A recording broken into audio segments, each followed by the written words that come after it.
চলুন আজ একটা দারুণ ব্যাপার নিয়ে কথা বলি, একটা প্রাচীন আধ্যাত্মিক রহস্য। আচ্ছা, কখনো কি ভেবে দেখেছেন যে শুধুমাত্র একটা নাম, শুধুমাত্র একটা হরিনাম কিভাবে আমাদের ভেতরটা একেবারে বদলে দিতে পারে? ভগবানের নামের এই যে আশ্চর্য ক্ষমতা, এটাই আজকে আমরা বোঝার চেষ্টা করব ধীরে ধীরে। ছোটবেলা রূপকথার গল্পে তো আমরা সবাই শুনেছি, তাই না? সেই একটা জাদুকরি পাথরের কথা, যেটা লোহাকে ছুঁলেই সোনা হয়ে যেতে পারত। দারুণ ব্যাপার, তাই না? কিন্তু ভাবুন তো, একবার যদি এই ব্যাপারটা শুধু গল্প না হয়ে এর পেছনে একটা গভীর আধ্যাত্মিক একটা সত্য যদি লুকিয়ে থাকে। হ্যাঁ, আজকে ঠিকই ধরেছেন, সেই ব্যাপারটা নিয়ে আজকে আপনাদের সামনে কথা বলবো। অজ্ঞান তিমিরান্ধস্য জ্ঞানাঞ্জন শলাকয়া চক্ষুর উন্মিলিতং যেন তস্মৈ শ্রী গুরবে নমঃ। প্রথমেই পরমারাধ্য গুরু মহারাজের রাতুল চরণে ভূলুণ্ঠিত সংখ্যাতীত সাষ্টাঙ্গ দণ্ডবত প্রণাম জানিয়ে আজকে এই ইউটিউবের এই মজার জিনিসটা আপনাদের সামনে আনতে চলেছি। হ্যাঁ, এই জিনিসটাকেই বলা হয় স্পর্শমণি, বা আমরা যাকে পরশ পাথর বলি। যুগ যুগ ধরে কিন্তু মানুষ এটাকে একটা চূড়ান্ত বদলের প্রতীক হিসাবে দেখে এসেছে। মানে যা কিছু সাধারণ তাকে একটা অসাধারণ করে তোলার একটা ক্ষমতা। তো চলুন এই গল্পের আড়ালে যে আসল আধ্যাত্মিক ব্যাপারটা আছে সেটা একটু ঘুরিয়ে দেখি। কারণ এখানে কিন্তু বাইরে থেকে কিছু বদলানোর কথা হচ্ছে না, আসল বদলটা হয় আমাদের ভেতরে, মানে আমাদের আধ্যাত্মিক চেতনায়।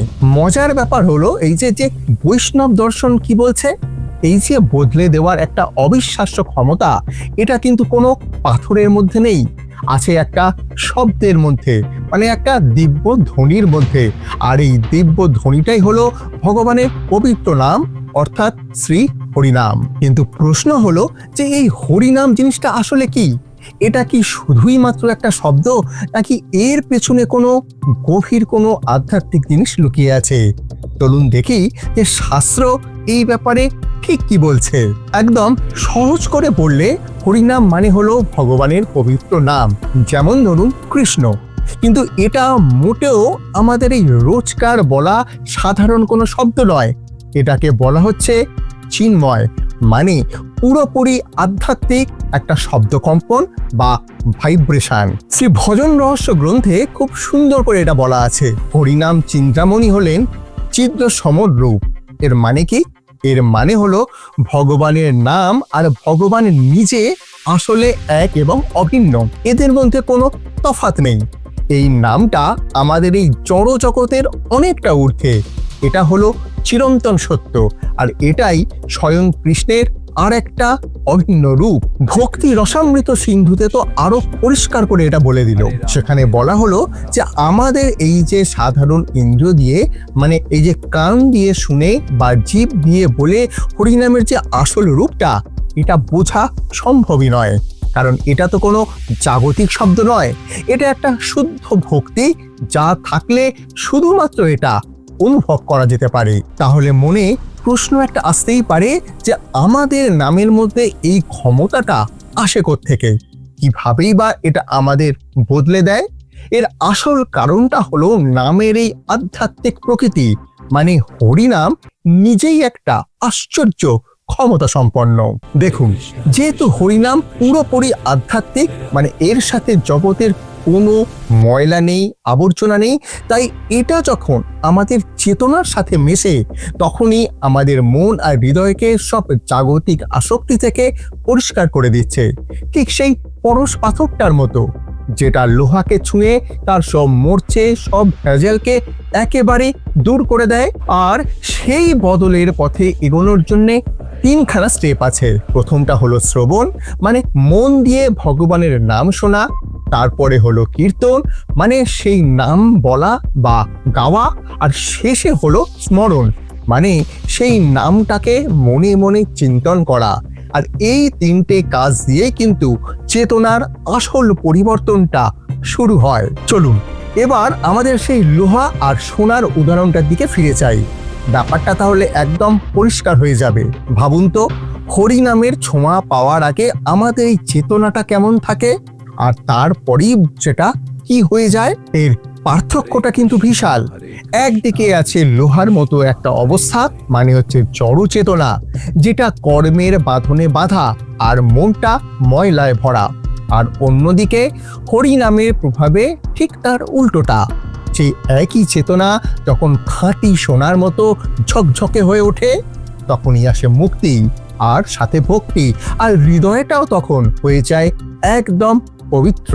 শাস্ত্রে বলা হয় যে এই পরিবর্তনের ফলগুলো কিন্তু অসাধারণ। প্রথমত, এটা আমাদের হৃদয়ের আয়নাকে পরিষ্কার করে। দ্বিতীয়ত, আমাদের যত জাগতিক দুঃখ কষ্ট আগুনকে নিভিয়ে দেয়। শুধু তাই নয়, এটা আমাদের ভেতরের এক আধ্যাত্মিক জ্ঞানকে জাগিয়ে তোলে। আর সবশেষে আমাদের আত্মার আসল যে পরিচয়টা, সেটা আমাদের সামনে তুলে ধরে। কিন্তু দাঁড়ান, এখানেই শেষ নয়। এই যে মনটা শুদ্ধ হলো, এটা কিন্তু চূড়ান্ত পর্ব নয়।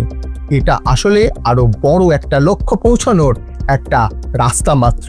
ব্যাপারটা এভাবে ভাবুন যে পরশ পাথরের কাজ তো শুধু লোহাকে সোনা বানানো নয়, আসল উদ্দেশ্য হলো একটা মূল্যবান সম্পদকে তৈরি করা, তাই না?